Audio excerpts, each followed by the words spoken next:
नमस्कार मित्रों, शिव ज्ञान साधना चैनल में आप सभी का स्वागत है। और आज बात करेंगे रति प्रिया यक्षिणी के साधना के विषय में। अमूमन यूट्यूब पर इस यक्षिणी के साधना के विषय में आपको बहुत सारी जानकारियां मिल जाएंगी, बहुत सारे वीडियोस हैं, लेकिन किसी ने भी इस विषय पर ज़्यादा ध्यान नहीं दिया कि आखिर यक्षिणी और योगिनी जो होती हैं, इनका जो साधना होता है वह हमें किस रूप में करना चाहिए, यानी कि हमें किस रूप में इस या इन देवियों को सिद्ध करना चाहिए। मित्रों, यदि आप यक्षिणी या योगिनी या कोई भी शक्ति हो गई, यदि वह उग्र शक्ति है तो आपको कभी भी ऐसी शक्तियों को प्रेमिका और भार्या रूप में कभी भी इनकी साधना नहीं करनी चाहिए। सदैव यक्षिणी और योगिनी की साधना माता के स्वरूप में ही करनी चाहिए, चाहे वह कोई भी यक्षिणी हो या फिर कोई भी योगिनी हो। तो आइए बात करते हैं कि रति प्रिया यक्षिणी की साधना हमें किस प्रकार से करनी चाहिए। मित्रों, यह साधना आपको पूर्णिमा के दिन से आरंभ करनी है। जिस दिन पूर्णिमा का मुहूर्त हो उस दिन आपको इस साधना को आरंभ करना है। आपको क्या करना है कि सर्वप्रथम आपको भगवान शिव के किसी प्राचीन शिव मंदिर में जाना है और वहाँ भगवान के शिवलिंग से यह प्रार्थना करनी है कि हे प्रभु, मैं रति प्रिया यक्षिणी की साधना 11 दिनों की आरंभ करने जा रहा हूँ। कृपया इस साधना में मुझे सिद्धि प्राप्त हो। इस प्रकार से भगवान शिव से आपको प्रार्थना कर लेनी है। अब इसके बाद आपको वहीं पर बैठकर भगवान का जो शिवलिंग है, जो उस मंदिर का पुराना शिवलिंग है, उसकी विधि विधान से आपको पूजा कर लेनी है। अब इसके बाद भगवान से आशीर्वाद लेकर आपको अपने घर पे लौट आना है और इस साधना को आपको एक ऐसे कमरे में करना है जो कि एकांत हो और जिस कमरे में आपके सिवाय कोई अन्य व्यक्ति न जाता हो। इस साधना के दौरान आपको उस कमरे में अकेले ही रहना है और उसी कमरे में आपको रात्रि भी बितानी है। तो मित्रों, एकांत कमरा होना चाहिए और पूर्णिमा के दिन ही आपको पूर्व दिशा की ओर उसी कमरे में बाजोट लगाना है। उस बाजोट के ऊपर लाल रंग का आसन होना चाहिए और रति प्रिया यक्षिणी की जो तस्वीर होती है वह और रति प्रिया यंत्र आपको उस बाजोट पर स्थापित करना है।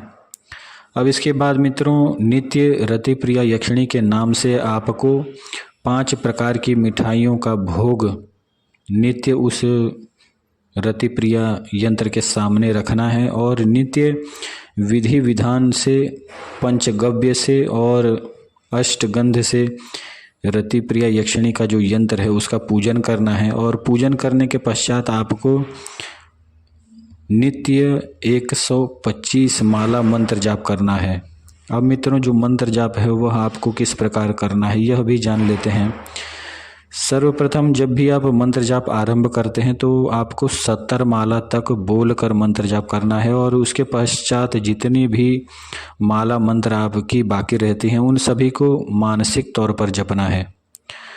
अब यह साधना जो है वह रात्रि काल की साधना है। आपको रात्रि 11:30 बजे से इस साधना को आरंभ करना है और नित्य रात्रि काल में ही एक बैठक में आपको 125 माला मंत्र जाप करनी है। मित्रों, यह बात ध्यान रहे कि एक ही बैठक में यह पूरा मंत्र जाप होना चाहिए और जितना हो सके यदि आप एक बैठक में साधना करने बैठते हैं तो जितना हो सके उतना अपने शरीर को स्थिर रखने का प्रयास करें।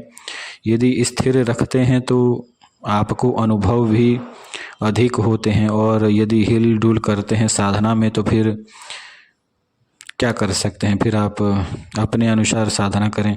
लेकिन जितना हो सके अपने शरीर को साधना काल में स्थिर रखने का प्रयास करें। अब यह साधना आपको 11 दिन तक नित्य इसी प्रकार से इसी नियमों के अनुसार करनी है। इस साधना में यह भी देखा गया है कि 11 दिन के अंदर ही ये जो रति प्रिया यक्षिणी है उसके दर्शन हो जाते हैं।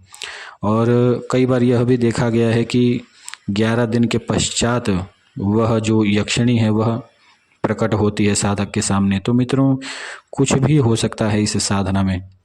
और यह भी देखा गया है कि जब यह देवी सिद्ध हो जाती है तो कई साधक उसे प्रत्यक्ष देखकर डर जाते हैं। तो मित्रों, किसी भी प्रकार से यदि कोई भी शक्ति हो, आप उसकी साधना कर रहे हैं और वह शक्ति आपके सामने प्रकट होती है, तो किसी भी प्रकार से आपको डरना नहीं चाहिए। अब मित्रों, इस यक्षिणी को जब आप इसकी साधना करते हैं तो आपको संकल्प जो लेना है वह यह लेना है कि जब भी आप इस साधना को आरंभ करें तो अपने हाथ में जल लें और यह संकल्प करें कि इस रति प्रिया यक्षिणी की साधना मैं केवल रति प्रिया यक्षिणी की सिद्धि के लिए ही कर रहा हूँ।